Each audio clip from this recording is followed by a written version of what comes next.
All right. Hello, everyone. Welcome back to another episode of Owning Your Sexual Self. We have on a powerhouse of a guest today, someone that's been doing this for over decades now. We have Pamela Madsen on with us today. Welcome, Pamela. Thank you so much for coming on to the show. My pleasure. Yeah, and we're talking today like why women are hungry for pleasure post-menopause and demystifying somatic sex education. Like this, I feel like this, yeah, this is going to be just like a lot of information in this episode. And you have, I mean, you've done so many things already. I'd love for you to give us a little taste of that. Media appearances, the legacy of Back to the Body, the retreats that you're doing, the books, all your roles. Tell us a little bit like how you. Put it all, Rachel, in 30 minutes. I know. If we can do that. Yeah, give us like So the I'm a short. Yeah. somatic sex educator. My background is I come from the world of fertility. Mhm. I founded the American Fertility Association. So a lot of what women know about their biological clock comes from a study that I did of 17,000 women around the world. And I have my master's in education, and I'm a certified somatic sex educator.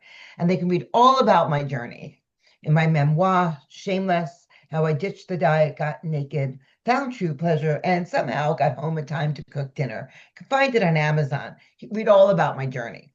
And after that, after the book closes, there's this other journey where I left the American Fertility Association Mhm.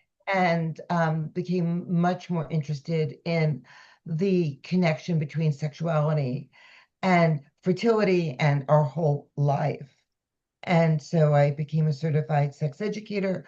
I knew a lot about, um, what is named as sacred sexuality, Mhm.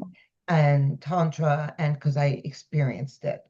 I also experienced um, a decade of being a client of sexological body work. So Mhm. I had a very deep understanding of what the experience was for women in trying to explore sexual wellness in a safe container. Mhm. And so that's what I sought to do, Yeah. was to create a safe container for women that was also data driven. We've been studied. And you can put the article, where you list me, Yeah.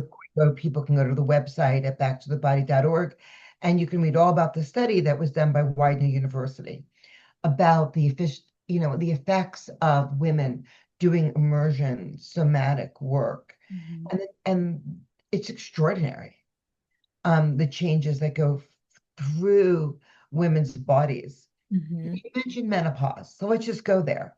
Yeah. So menopause really can be the hottest time in a woman's life. Why? Why would that be? Mhm. When people are talking about hormones and this and that and fixing us during menopause. And even the word menopause, Mhm. pause, Pause. Yeah. it's more like menoplay, menosexual, menohawk. Um, what happens for women is a bunch of things. I mean, I just finished a retreat here, and I had a group of midlife women that came. And the first thing is they're in a different stage of their life. So they're no longer, or they are aware of the fact that they've been in people pleasing mode for most of their lives. Mhm. And at 40 or 50 or 60, they're like, what the F? What do you consider midlife? I'm just curious, real quick. Anything over 40, Over 40. Okay. anything over 40, figure the average age of the human lifespan is around 82. Mhm. So if you want to cut it in half, Yeah. Okay. about 40. Yeah. Okay. Um, Women are in perimenopause, usually are in their 40s, and they start doing these inner reflections. They also, hopefully, by the time they're in midlife, in perimenopause or menopause, they've taken control of their financial life. They have their own money. They've established careers. Mhm. If they have children, they are mostly grown, if not gone, like off to college, or, you know, depending how old the woman is, completely gone from the home. Mhm. Marriages may have ended, marriages may not have happened. Um, they're in a very particular stage of life where there is a lot more sovereignty. and a lot more, so sovereignty, a lot more ability to make their own decisions. And what I find is that at that point, they have been swimming and swimming and swimming and swimming and swimming and swimming and swimming, and they stop and they tread water for a minute and they look around and they realize that one of the things that they haven't experienced is sexual wellness, is embodiment, is even knowing what they want, Mhm. let alone getting what they want. Um, the fear of pregnancy has gone away. They want more. They are aware of that time clock. So Mhm. you just said, well, how old is middle life? And crinkled your nose when I said 40, because Mhm. that felt like, well, I'm in my midlife. I'm just 40. But if you think about it, yep, you sure are at 40. If you're lucky to live to 82 or older Mhm. and Mhm. have all your facilities, your mind, your body. Yeah. And so women are, oh, the women I meet are striving for more. And it has nothing, if anything, youth was a barrier. Yeah, there's like I think in our youth too, like sexual, well, sex, right? Like penetrative sex, there's a lot of fear created around that. Like from a young age, depending on what sex education people got, it's like you're gonna get an STI, you're gonna get pregnant, you're gonna die essentially, right? Like a lot of this fear-based knowledge or education rather was instilled in us. And then for a person that doesn't want to get pregnant right away, it's like, well, what kind of birth control do I need? What am I using condoms? Am I not using condoms? What happens if I don't? Am I getting plan B? Now, how is plan B fucking up my body and my menstrual cycle afterwards? Like there's all this fear around sex. And then I think what you're alluding to here is like when you get to the mid 40s era, and then that's none of that, not none of that, a lot of that is no longer present. It's like, whoa, okay, like what actually have I been missing out on when it comes to sex and like how I can experience sex, and alluding to like that hustle, go, go, go, like always doing something, always doing for others, essentially, especially for moms. Then that goes away, as you said, like okay, now we're nest free. It's like that gives them the time to look within of like, okay, what have I been missing out on? Like what do I actually want more of? And then as you said, like coming to that question of like some women don't even know. Like when I ask them in my practice, like, what do you want? Well, I don't know. Like no one's ever asked me that. What does that mean? You know? Well, exactly, exactly. Mhm. And so, and it's so interesting hearing you talking about reproductive health options for young women. Well, that's disappearing Mhm. Yeah. rapidly. And so, we're also dealing with re-traumatized women who had sexual sovereignty that the government is taking away. Mhm. And so the fear of getting pregnant, the fear of putting your life in danger by getting pregnant. Mhm. Because if you miscarry or have a ectopic pregnancy, have any issues with your pregnancy right now in many states, Yeah. you might die. And so how that is affecting our younger women now, Yeah. who is, and that's going to be a whole other thing that we're going to be dealing with as sex educators. Women not wanting to have sex, young women not wanting to have sex, not wanting to have children Mhm. because of the fear of something going wrong and not getting help. Mhm.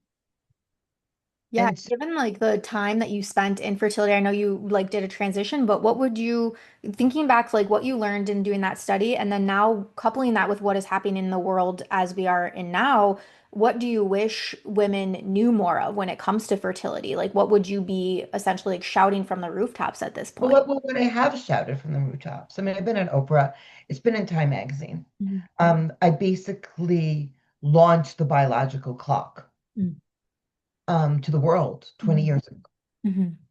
with the study that I did of women around the world. We surveyed over 17,000 women from Uganda to the UK to the US, and they uniformly thought that fertility began to decline at age 42. Um, Sorry, Mhm. but just like our governments presently, Mother Nature isn't a feminist. Mhm. And she's much happier with women getting pregnant at 15 than at 40. So your first dip in fertility is at age 27. Mhm. That's the first significant dip in fertility. And so what I want women to know, what I wanted women to know for a very long time, is that women can have it all, but maybe not at the same time. Mhm. So if you want to have babies, you want to do that in your late 20s, in your early or mid 30s, if you want to have babies. As you inch closer to 40, it gets much harder because women's eggs are kind of like dairy products. We have a freshness date. And with all of the technology and fertility that exists today, they could take one, again, it's like male privilege. They can take one little tired little sperm and inject it into an egg. It's called ICSI, intracytoplasmic sperm injection. And they probably have other titles and other ways now. But they haven't found a way to rewind the woman's biological clock. Mhm. So I want women to know about their biological clock. Mhm. So if they really want to have a child and they don't they don't have a partner, they may want to freeze their eggs because egg freezing technology is really good. Or make an embryo with your partner and freeze that to have it when you feel ready in your personal or professional lives to have a child. Um, and then the freedom that happens in perimenopause and menopause. So we don't have to worry about that. Mhm. You don't have to worry about any of those things. And it really becomes a time of freedom and exploration for women. And it's amazing. I mean, I get all kinds of women. I get very famous sex educators come through my programs Mhm. because they have no place to go to do this work at such a high level. Mhm. And I get women who have never been even undressed in front of other women come to my programs. Mhm. We have many different programs, but what is universal is that women want more. Women want to understand their bodies. Mhm. Um, you are not erotically dead because you hit menopause. In fact, you're beginning a whole new chapter. Mhm. And yeah, there are reasons to take testosterone and estrogen and do hormone replacement. I take testosterone.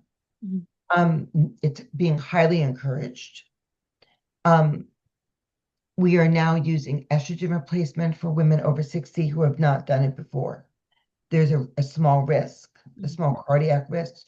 1 in 1,000 women may have a blood clot. That's a personal choice. Mhm. Um, but we have the tools to help our bodies and support our desires. So if taking testosterone and estrogen supports you in having your desires of more, well, then, buckle up, girlfriend. It's there for you. Everything is there for you now. Mhm. And especially for midlife women. I'm more concerned right now about our younger women. Mhm. I'm more concerned about our women, our teenage women, our women in our 20s, and our women in our 30s, whose lives are in danger from having sex. Because what happens if they get pregnant? And what happens if things don't go well? And in my knowledge base of running a fertility organization, a world famous fertility organization, it doesn't always go as planned. Mhm. And what are the messages that we are sending women right now? Your body, my choice. Messages that I see young men wearing on t-shirts. Um, we've been fighting that for a really long time, and the fact that we're having to go back Mhm. and what is that going to do? I mean, I'm working with women who've had reproductive choice, and they're still dealing with reproductive trauma. Mhm. I work with women who've, had all kinds of freedoms, but we're still impacted by society. We're still impacted by parents who did the best they could. Mhm. like culture. It's not even shitty sex education. I think that's maybe even the smallest piece is the shitty sex education. Mhm. I think it's the cultural narrative around women's pleasure. Mhm. On social media, you can't even say the word pleasure. So silly. It's so I think that women as a community are in a state of crisis right now. I think we're being re-traumatized. Mm. I think our young women are being hurt. And I think our older women are actually doing better right now. And quite honestly, I think older women are doing better right now as far as mental health around sex and reproductive choice Mhm. than our younger women. And that is so sad Mm. because I'm working with lots of the trauma that and desires of midlife women 40 and above Mhm. who've had all that. Yeah. Now we're taking all that reproductive freedom, which is sexual freedom, Yeah. and also giving a narrative that women are incompetent. Mm. It wasn't very long ago, I think it was in the 70s, that women got the opportunity to have their own checking accounts Mm. without a man signing off. 1970s, Mhm. not so long ago. We really just falling into our sexual and financial sovereignty Mhm.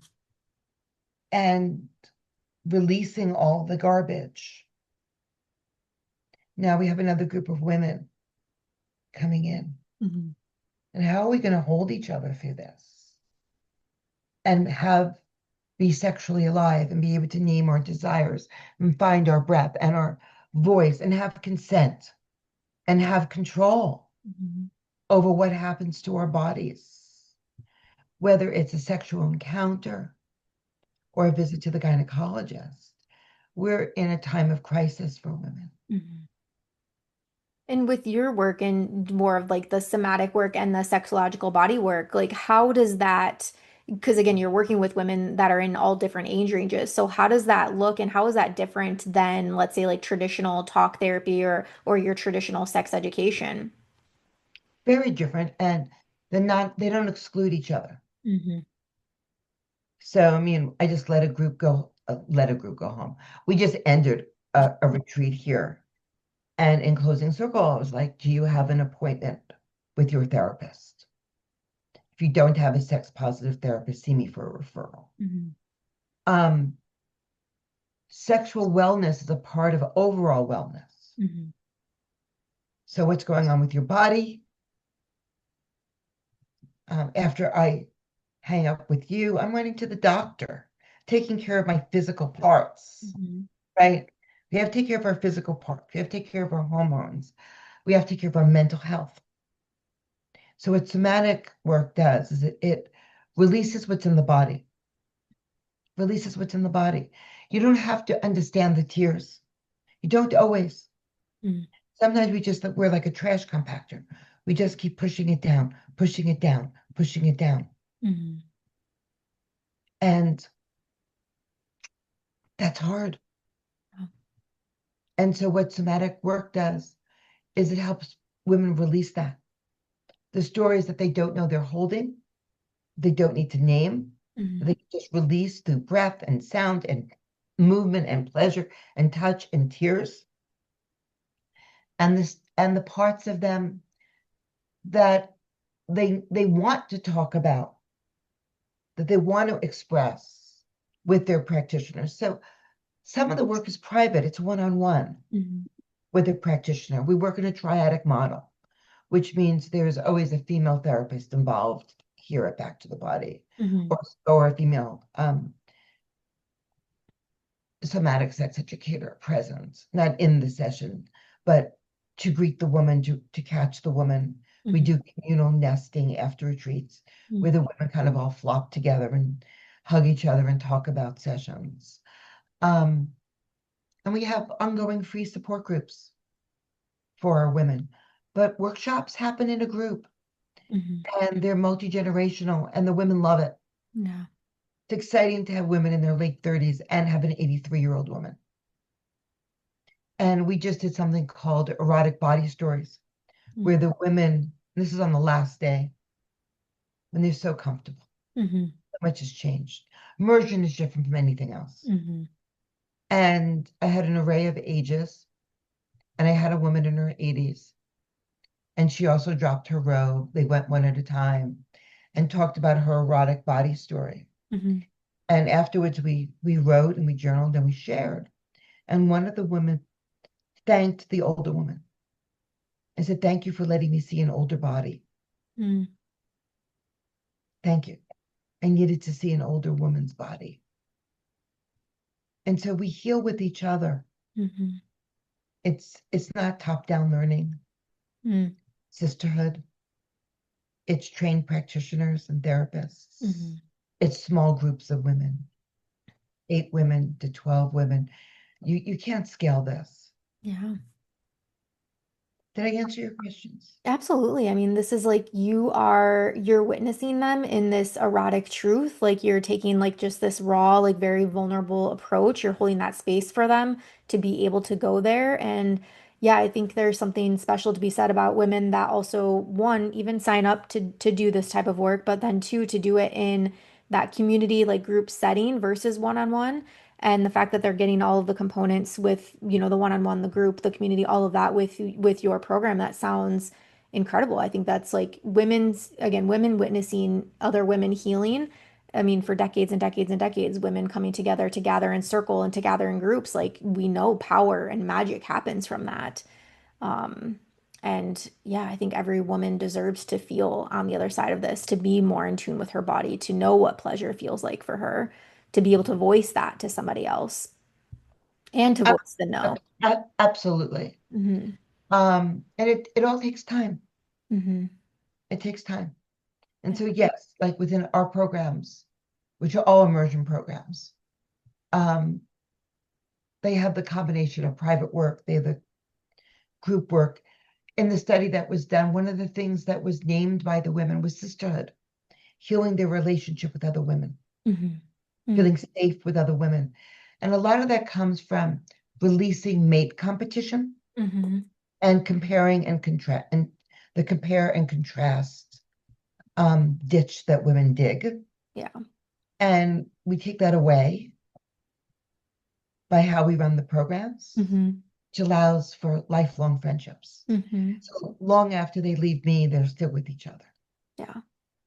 Yeah. Mm. Yeah. So I'd love to like just do like a little rapid fire wisdom round with you if you're open to that. Sure. So this will kind of like couple everything in. So we'll go back to the menopause conversation. What is one myth about menopause that you would want to retire forever? That it's a pause. Hmm. Menopause is not a pause. That was named by a man. Yeah. There is no pause. In fact, it's a time of firing up. Mm. I love that. It's like more, it's an awakening. Yeah. And what is one word that you would use to describe women post 50? Fierce. Mm. Yeah. Ooh, you're so on it. You're really just giving me one word. This is great. And then you've hosted retreats all over the world. So I'm curious, like favorite location that you've ever hosted a retreat. Well, right now, my favorite location is Southern California, high desert, where I am right now. Yeah. So I have a private property Hmm. that I can use now. That's amazing. And so I can host my own retreats at my own gorgeous, gorgeous, gorgeous place Hmm. here, Hmm. which we're loving. And I still do international. We just did a private island in Panama, Hmm. going to Sicily next year and back to Panama. Um, Amazing. but we've been everywhere. We're going to Thailand in January. Hmm. So I think favorite location is probably the one I'm on. The but it's sort of like a kindergarten class. You love the ones you're with. Hmm. Hmm. And I think that my favorite location for travel is often the place I arrive. Hmm. Hmm. So if I'm going to Scotland, it's Scotland, and that I'm loving Scotland. Um, And most of all, I'm loving having my own place Hmm. that is incredibly gorgeous Yeah. and that I can curate just the way I want to. Yeah, it feels like home. I mean, it is home and it feels like home and you're creating Yeah. that space, that home feeling for others. Love. An And incredible natural beauty. yeah, yeah, I'm definitely gonna have to check out your things. This sounds amazing. And last one is what is a pleasure practice that you think anybody could try tonight or anybody that's listening could try? Pleasure practices are just rituals. Hmm. They're Yeah. just rituals. A pleasure practice can be making your favorite cup of tea and allowing yourself to have that. Hmm. You know, we make it complicated. A pleasure practice for me is doing lotus of meditation, and I've got that on my website, and it's free. Go take the pleasure quiz on my website, and then you'll get all this like free shit. Um, so holding my vulva, doing lotus left meditation. Hmm. They can go watch the video and do it tonight. And then it can be as simple as taking a walk, making time to read erotica, Hmm. um, eating a cookie mindfully, choosing the cookie, like spending the day choosing the cookie Hmm. Hmm. and then savoring the cookie. Pleasure practices are what you decide to put your attention on. Yeah. Well said. And for any women that are listening right now who feels like this hunger, and maybe they're around this midlife era and they don't know where to start, where would you recommend that they go? Well, we're running a portal Hmm. in October, which is a 3-day residential and non-residential program at much lower cost Hmm. than Hmm. my retreats, where they can come and learn a lot of skills and have a great time. Hmm. And enjoy the desert and our pool and the hot tub and community of women and see demos and participate in a way that's not scary. That portal is called the Art of Receiving, and it's in October. I'm here in the high desert. Um, and I'm going to be on the East Coast teaching at the Omega Institute Hmm. with Court Box on desire. Hmm. And that's going to be the first week in August. And it's again low cost, Omega Institute, Hmm. very well known on the East Coast.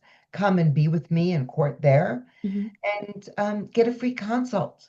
Speak to one of our sex therapists, tell your story. Hmm. Hmm. And they will help you find the right resources. And we have so many free resources. Mm. Amazing. And yeah, where can everyone find you if they're wanting? I mean, we'll link this in the show notes, but are you most present on Instagram? Is it TikTok? Is it Facebook? Is it your website? All the things. I get to write and say more on Facebook. Hmm. So I have a verified, like a truly verified, not purchase verified account. My personal account, Pamela Madsen, on Facebook, on Instagram, the Pamela Madsen. Hmm. I'm still pretty great there, but you get me a little shorter. I put out free content every day at Back to the Body org. Yes, on TikTok, though I'm not quite as active there yet. But there's content every single day, Mm. Instagram and Facebook, like a religion. Yes. Wonderful. And I think that's so beneficial to people too, if we're following accounts that are sex positive, like sending out good messages, not shameful messages to people. I think that's also really low-hanging fruit of where people can start, like just getting some of this information like on your radar and in your view. Absolutely. And it's more than just de-shaming, it's tools, it's Hmm. inspiration. Hmm. It's being able to relate, like having somebody who's relatable Hmm. and go to the website at backtothebody.org, get a consult, take the pleasure quiz, see what's available to you. Um, you know, we just try really, really hard to be super present Hmm. to women's needs and support them to where they want to go. Hmm. Yeah, meeting them where they're at, it sounds. Yeah. Well, thank you so much, Pamela. This has been just a very refreshing conversation to have you on. I know you were, again, like, as I said, you came on like a powerhouse in this field. You're someone that is really, really a force in this work that you're doing and have and now doing all over the world. And I'm assuming, yeah, helped thousands and thousands of people. Um, Thank you. yeah, absolutely. And I'm excited to link this back to thebody.org for listeners today, checking out all the free resources that you have to offer. I'm going to check out this lotus meditation that you're talking about today. That sounds like a fun little lunch break opportunity for me It here. absolutely is. Thank you so much and have a great day. Thank you. You too.